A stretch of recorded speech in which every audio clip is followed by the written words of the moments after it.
Welcome back dito sa channel natin. Andito tayo ngayon sa Makati City. Update tayo sa iba't ibang mga developments at mga projects na ginagawa dito. Ito na pala ngayon ang latest na progress sa The Estate. Isa itong luxury residential tower na joint venture project ng SMDC at Federal Land. Ang ganda na ng bagong entrance ng Glorieta.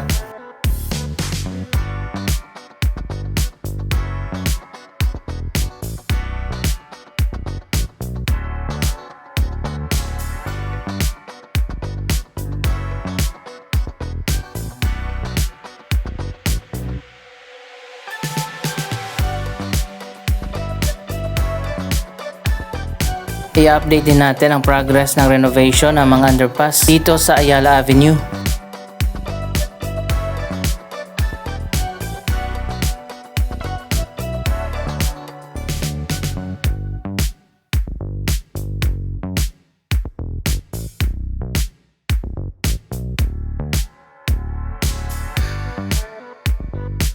Eto na, tingnan na natin ang latest na progress sa renovation ng Paseo de Rojas Underpass.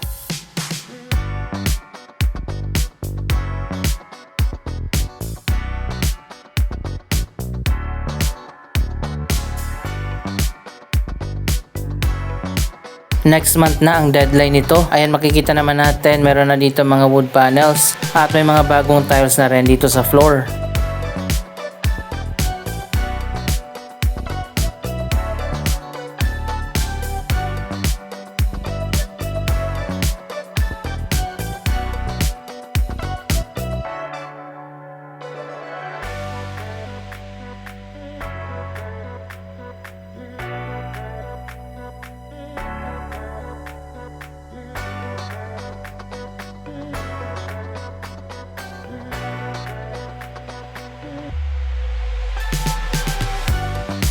Hindi pa rin talaga siya totally tapos, pero yung kalahati dito sa may tunnel ay nagawa na.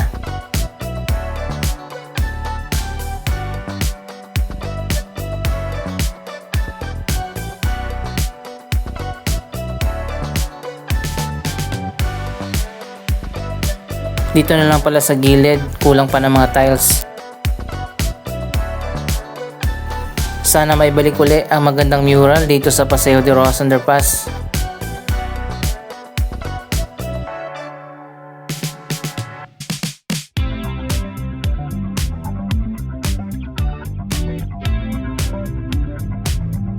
Next month balikan natin ito dahil nakaschedule na nga na matapos ang project.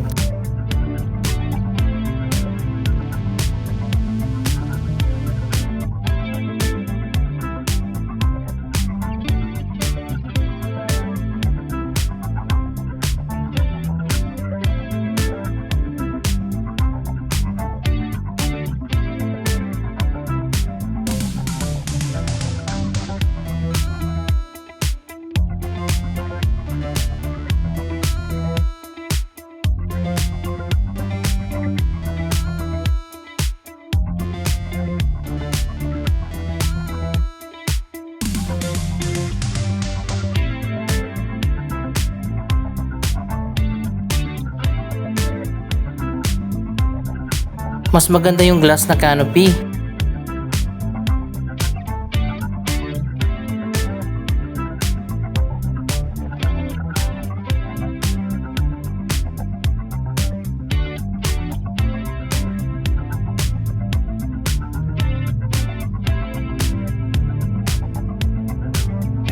Anyway, isa pa sa mega project na tinatayo dito, ang bagong BPI Tower.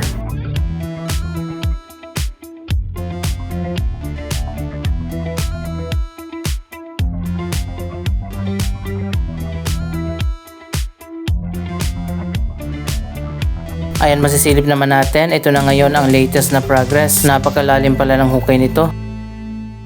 Sa kabila naman, demolish na ang De La Rosa Car Park 2 building.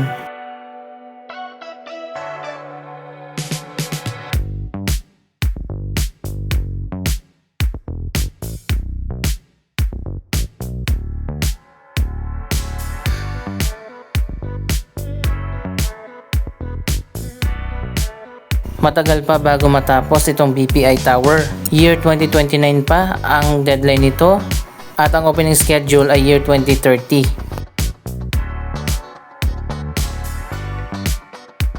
Ang ipapalit naman dyan sa De La Rosa Car Park ay isang bagong park.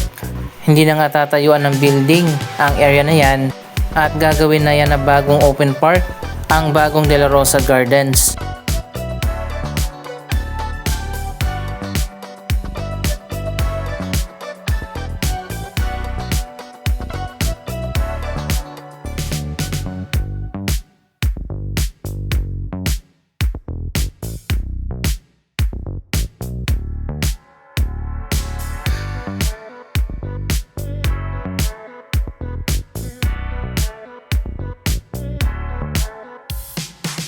Abangan natin kapag naitayo na ang bagong park.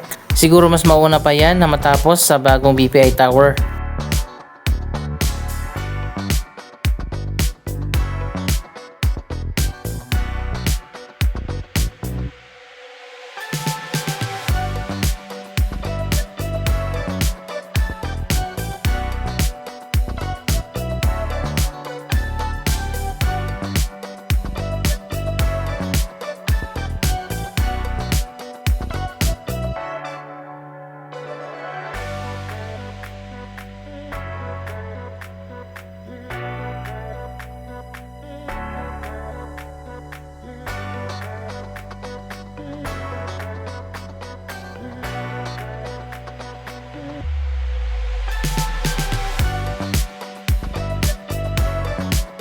Ito naman ang view mula dito sa kabilang side ng Ayala Avenue.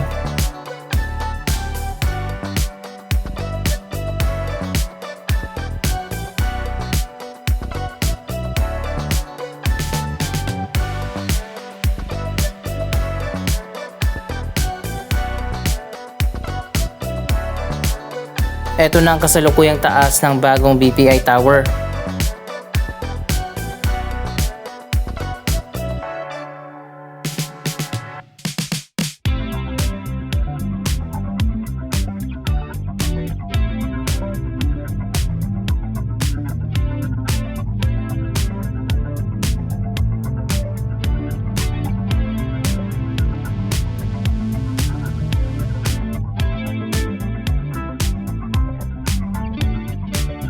Isa pang renovated na underpass ang natapos na.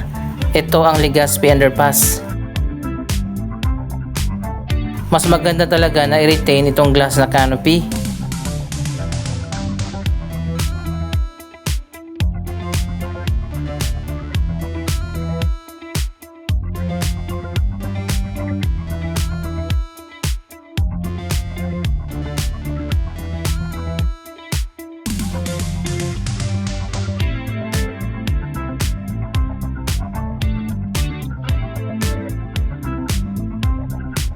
Anyway, ito ngayong nauna na natapos na underpass. Ilang buwan din na ginawa ang renovation dito at wow, ayan makikita nyo naman napakaganda na.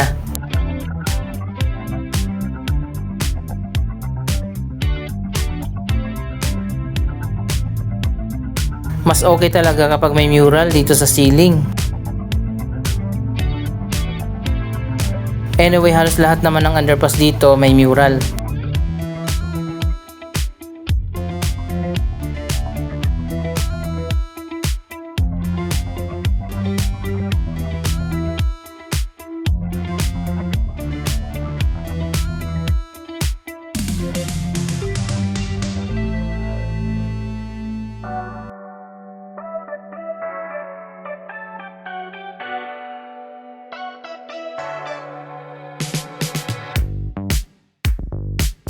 Mabuti na lang hindi nila pinalitan yung canopy dito.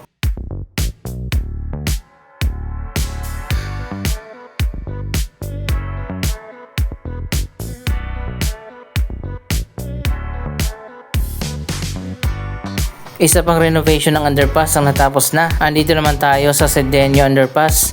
Dito na yan sa may Paseo de Rojas.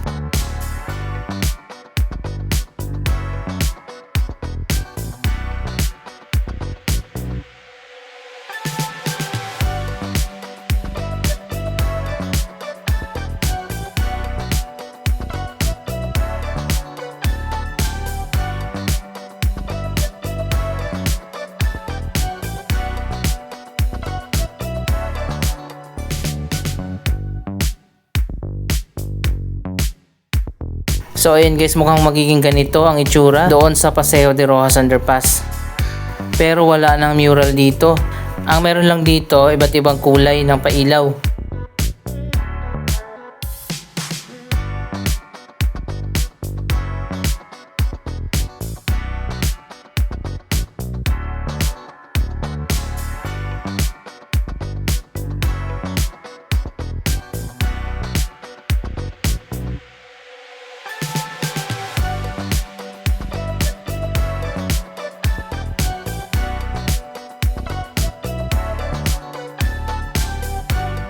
Marami din ang dumadaan dito na patawid papunta dyan sa Ayala Triangle Garden.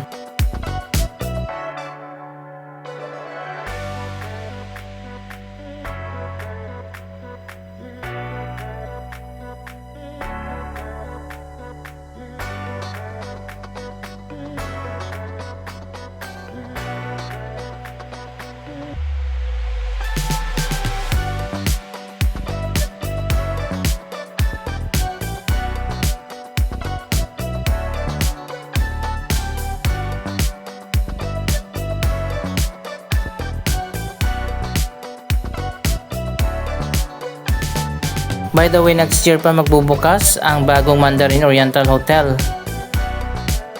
Mula dito ay kitang-kita na natin ang Park Central Towers. Ito ay mga bagong high-end residential condominium ng Ayala Land.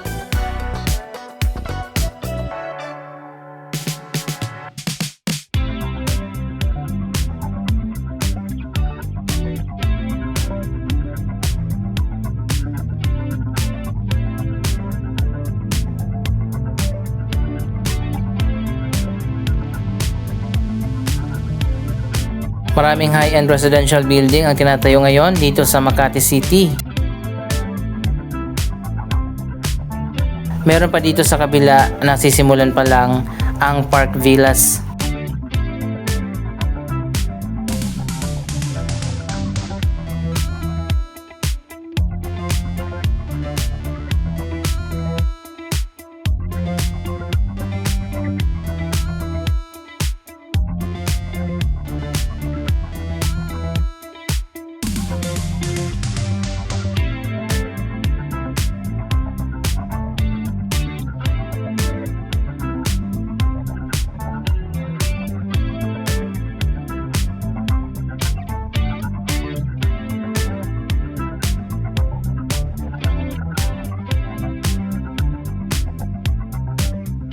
Andito pa rin sa Makati, tinatayo ang mga headquarters sa mga bangko natin.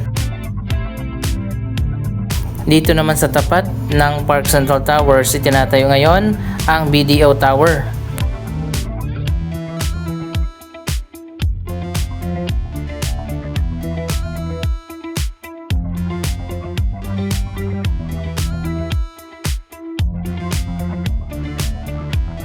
Dito na ang magiging headquarters ng BDO.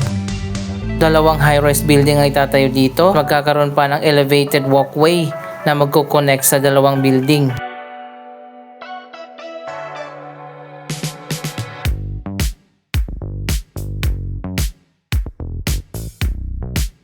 Ang BDO Tower ang magiging iconic na building dito sa Makati City.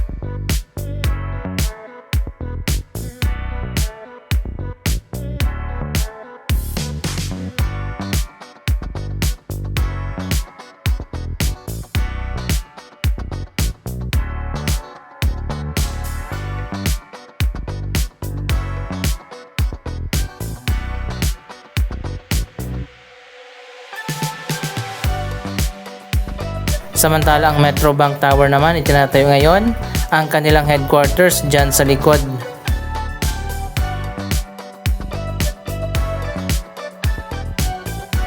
Mukhang humahabol pa rin ang Makati City sa BGC in terms of mga tall modern building.